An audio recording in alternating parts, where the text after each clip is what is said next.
Hello दोस्तों, अगर आपकी एक वेबसाइट हो और आप ये जानना चाहते हो कि वो इंडेक्स क्यों नहीं हो रही है, तो आज आपके लिए मैं एक वीडियो लेके आया हूं। दोस्तों, क्या आपकी वेबसाइट है एंड वो इंडेक्स नहीं हो रही है, तो ये वीडियो पूरा आपके लिए है।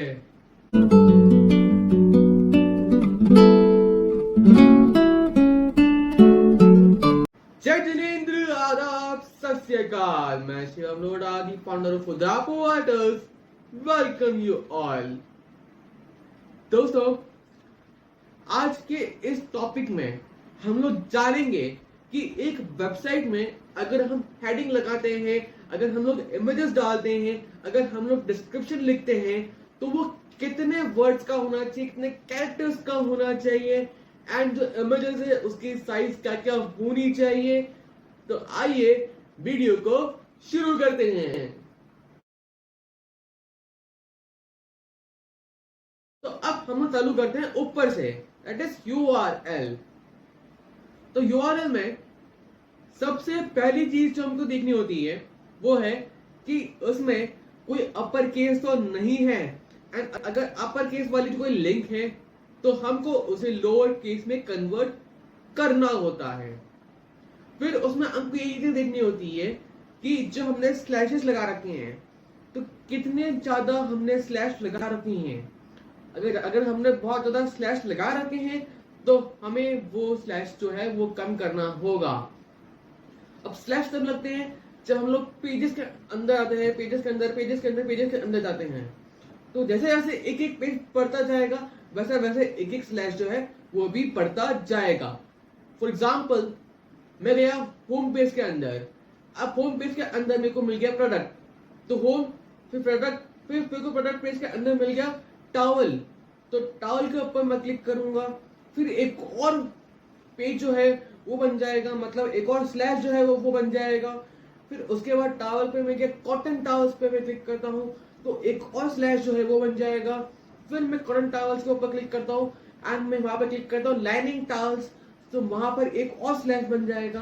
तो ऐसा मत करो।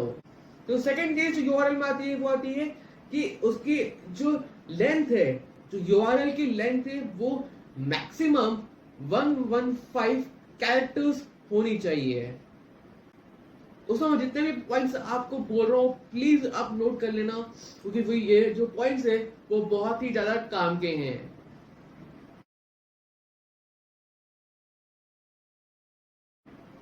अब बात करते हैं, नीचे की ओर चलते हैं, यूआरएल से हटते हैं एंड आते हैं हम लोग टाइटल पे।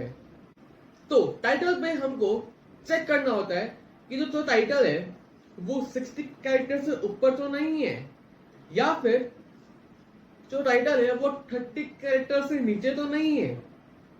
मतलब आपको 30 से 60 कैरेक्टर्स के बीच में आपको टाइटल डालना होगा। फिर आपको ये चीज देखनी होती है कि जो टाइटल है वो और कहीं पे डाला हुआ तो नहीं है, मतलब ऐसा तो नहीं है कि आपने एक टाइटल एक पेज पे डाल रखा है एंड वही टाइटल आपने दूसरे तीसरे और कोई पेज पे डाल रखा है। तो अगर ऐसा कर रखा है तो प्लीज ऐसा मत करें, एक यूनिक टाइटल हर पेज के लिए रखें।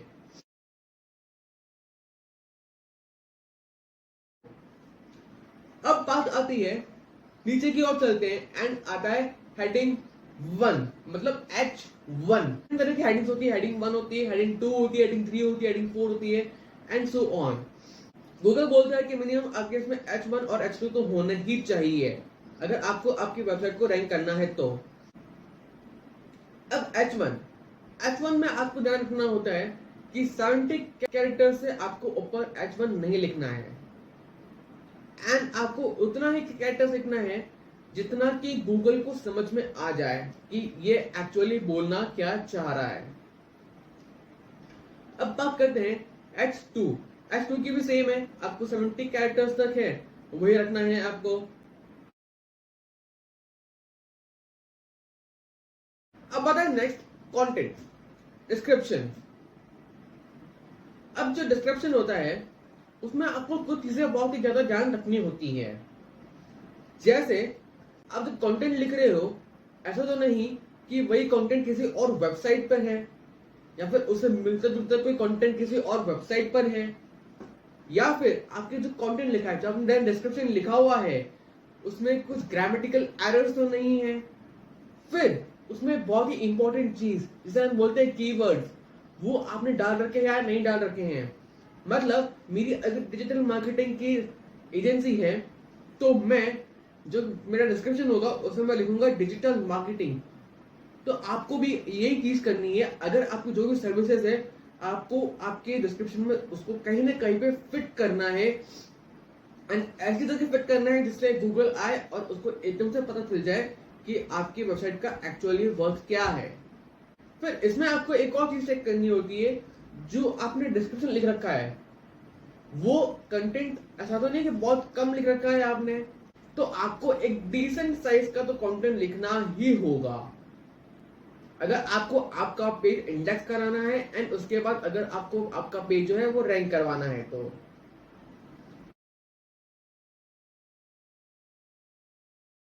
अब बात आती है नेक्स्ट पॉइंट की ओर, इमेजेस। अब इमेजेस में आपको बहुत सारे ऑप्शंस मिलते हैं अपलोड करने के। जैसे आप जेपीजी में कर सकते हो, आप पीएनजी में कर सकते हो, आप वेब पी में कन्वर्ट कर सकते हो उसको। अब वेब पी के बारे में मैं आपको बता देता हूं। तो वेब पी के एक एडवांटेज भी है एंड डिसएडवांटेज भी है। वेब पी में अगर आप आपके जो इमेज है वो अपलोड करते हो तो आपकी जो वेबसाइट लोडिंग टाइम है वो आपकी कम हो जाएगी। तो अब बात करते हैं कि वेब पी का डिसएडवांटेज क्या है। वेब पी का डिसएडवांटेज ये है कि वो किसी वेब ब्राउजर पे काम ही नहीं करता है। तो अगर आपने इमेज अपलोड भी कर दी आपकी वेबसाइट पे, एंड अगर कोई विजिटर किसी और वेब ब्राउजर से आता है एंड आपकी वेबसाइट को विजिट करता है तो उसको वो इमेज दिखेगी ही नहीं। तो ये इसका एक डिसएडवांटेज है। अब सपोज आपको आपकी जो इमेज है वो आपको जेपीजी या पीएनजी में ही रखनी है, तो आप सबसे पहले तो उसको पीएनजी से हटा दो एंड उसको जेपीजी में कन्वर्ट कर दो। अब आपका कहना ये होगा कि अगर हम पीएनजी से हटा देंगे तो उसकी जो क्वालिटी है वो डिक्रीज हो जाएगी, बट मैं आपको एक ऐसा टूल बताऊंगा जिससे आपकी जो इमेज क्वालिटी है वो एज इट इज ही रहेगी।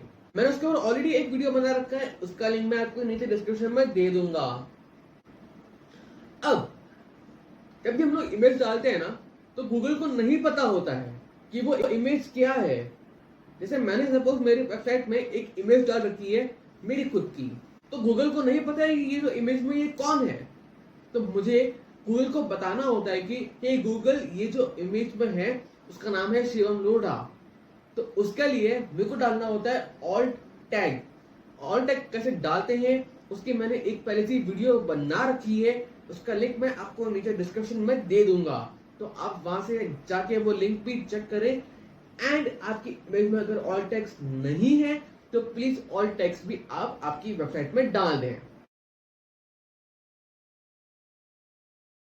अब बात करते हैं टेक्निकल एरर्स की। आप सपोज किसी वेबसाइट पर जाते हो एंड आपको कितने में दिखता है 503 एरर, 403 एरर, 404 एरर। तो वो सब क्या होता है? तो एक वेबसाइट जो होती है ना उसमें बहुत सारी चीजें इन्वॉल्व होती है, जैसे डोमेन हो गया, होस्टिंग हो गया, सर्वर हो गया। तो अगर इनमें से किसी में भी कुछ भी एरर आता है तो आपकी वेबसाइट पे उसका रिफ्लेक्ट होगा। एंड सपोज आपने आपकी वेबसाइट का जो लिंक है वो और कुछ जगह डाल रखा है, एंड सपोज उनके सर्वर में, उनके डोमेन में कुछ इश्यू आता है तो उसका भी हो सकता है रिफ्लेक्शन आपकी वेबसाइट पर हो। इसलिए मैं बोलता हूं कि जब भी आप आपकी वेबसाइट का जो बैकलिंक क्रिएट करो वो एक अच्छी वेबसाइट के ऊपर ही क्रिएट करना चाहिए। अब बैकलिंक क्या होता है, अच्छी वेबसाइट क्या होती है, उसके बारे में मैंने एक पूरा वीडियो बना रखा है, आप उसका लिंक भी नीचे डिस्क्रिप्शन में देख सकते हो।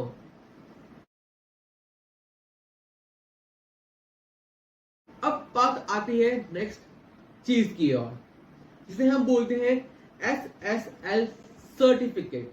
तो SSL का मतलब होता है सिक्योर सॉकेट लेयर।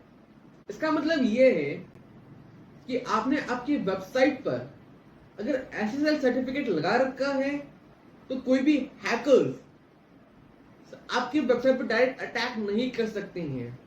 एंड काफी बार ऐसा होता है कि अगर आपने आपके वेबसाइट के ऊपर SSL सर्टिफिकेट नहीं लगा रखा है, तो जो वेब ब्राउजर्स होते हैं वो आपको वो लिंक ओपन करने ही नहीं देते हैं। इनफैक्ट बहुत सारे एंटीवायरस होते हैं वो भी ऐसा ही काम करते हैं, आपको उस वेबसाइट पर ओपन होने ही नहीं देंगे। तो इसलिए सबसे पहले आप जाएं, SSL सर्टिफिकेट लें। दोस्तों अब आता है next point, that is Meta description. अब मेटा डिस्क्रिप्शन को मैं आपको एक एग्जांपल दिखा देता हूँ। जैसे यहाँ पे आपको एक एग्जांपल आ रहा होगा मेटा डिस्क्रिप्शन क्या होता है एंड हम लोग कैसे उसको इंस्टॉल करते हैं, कैसे हम लोग इसको ऑप्टिमाइज करते हैं, उसके ऊपर मैंने ऑलरेडी एक वीडियो बना रखी है। उसका लिंक भी आपको मैं नीचे डिस्क्रिप्शन में दे दूंगा, तो वो वाला वीडियो पे जाके जरूर देखना। बट मैं आपको इसमें ये बता देता हूँ कि उसमें हम लोग कितने कैरेक्टर्स जो है वो रख सकते हैं। तो मेटा डिस्क्रिप्शन जो है वो आप मिनिमम 70 या 75 तक आप रख सकते हो एंड मैक्सिमम आप 155 टू 160 कैरेक्टर्स तक आप लेके जा सकते हो। अब उस मेटा डिस्क्रिप्शन में आपको ये चीज देखनी होगी कि आपकी वेबसाइट में एक्चुअली में क्या है।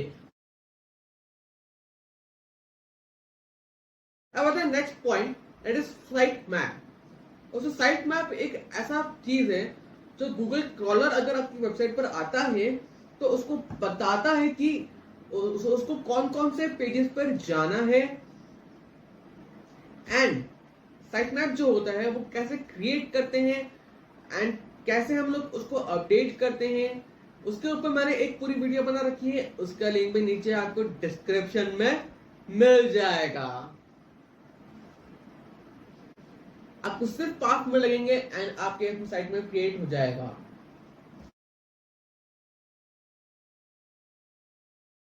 तो दोस्तों आइए एक बार वापस से रिवीजन कर लेते हैं कि हमने क्या क्या जाना है। सबसे पहले आता है SSL सर्टिफिकेट। तो SSL सर्टिफिकेट आपको इंस्टॉल करना होगा, बहुत ही कम प्राइस में आपको मिल जाएगा। एंड सेकंड आपको करना होगा URL जो है उसको आपको प्रॉपर देखना पड़ेगा। थर्ड हम लोग आते हैं नीचे की ओर टाइटल को आपको ऑप्टिमाइज करना होगा, देखना होगा उसमें कि जो लेंथ है उसकी वो कितनी है एंड वो प्रॉपर कीवर्ड्स पे है या नहीं है। फिर फोर्थ आता है हेडिंग 1 2 3 4।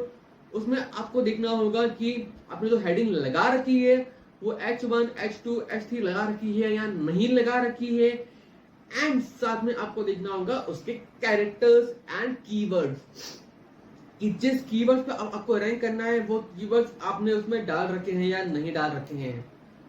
एंड दोस्तों जो नेक्स्ट चीज आती है वो आता है कंटेंट। अब कंटेंट में आपको देखना होगा कि आपके इसमें कुछ ग्रामेटिकल एरर्स तो नहीं है, आपके इसमें कुछ वेबसाइट्स में लो कंटेंट तो नहीं है। फिर आता है नेक्स्ट चीज इमेजेस।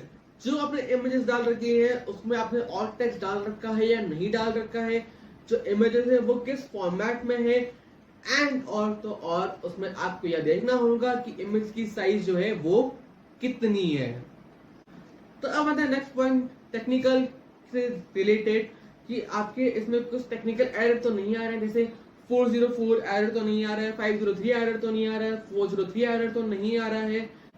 फिर आपको बनाना होगा एक साइट मैप, जिससे गूगल को ये पता चल जाएगा कि आपने वेबसाइट में क्या क्या चीजें डाल रखी है एंड उसमें जो फर्स्ट पेज है वो कौन सा है, सेकंड पेज कौन सा है, फिर फर्स्ट पेज के अंदर कोई और पेज है तो नहीं है, सेकंड पेज के अंदर कोई और पेज तो नहीं है। उन सबको कॉल कराने के लिए आपको साइट मैप को इंस्टॉल करना होगा आपकी वेबसाइट के अंदर। एंड दोस्तों जो H1 title, Meta description, URL, images, ये सब जो भी चीजें होती है वो सारे अपने अलग अलग पेज पे होती है, तो आपको हर एक पेज पे करना होगा इसको ऑप्टिमाइज। तो प्लीज इसका ध्यान रखें। एंड अगर आपको कुछ भी इश्यू आ रहा है इस चीज से रिलेटेड तो आप हमको कांटेक्ट कर सकते हैं। आप हमारा इंस्टाग्राम अकाउंट पे DM कर सकते हो, आप हमको फेसबुक पर DM कर सकते हो एंड आप नीचे जो कमेंट सेक्शन है उसमें भी आप आपकी जो भी क्वेरी है उसको आप पूछ सकते हो, हम आपका जो सॉल्यूशन है वो आपको जरूर देंगे। एंड दोस्तों अगर वीडियो अच्छा लगा तो यार एक लाइक तो बनता है। एंड प्लीज कमेंट सेक्शन में जरूर बताना कि आपको वीडियो कैसा लगा है। एंड चैनल पर नए हो या फिर चैनल का अभी तक सब्सक्राइब नहीं करा तो अभी तक सब्सक्राइब कर देना, पास में दिए गए बेल आइकन को भी प्रेस कर देना, ताकि जब भी हम लोग कोई वीडियो डाले तो उसका नोटिफिकेशन आपके डिवाइस पर आ जाए। Thank you, this is Shivam Lodha signing off.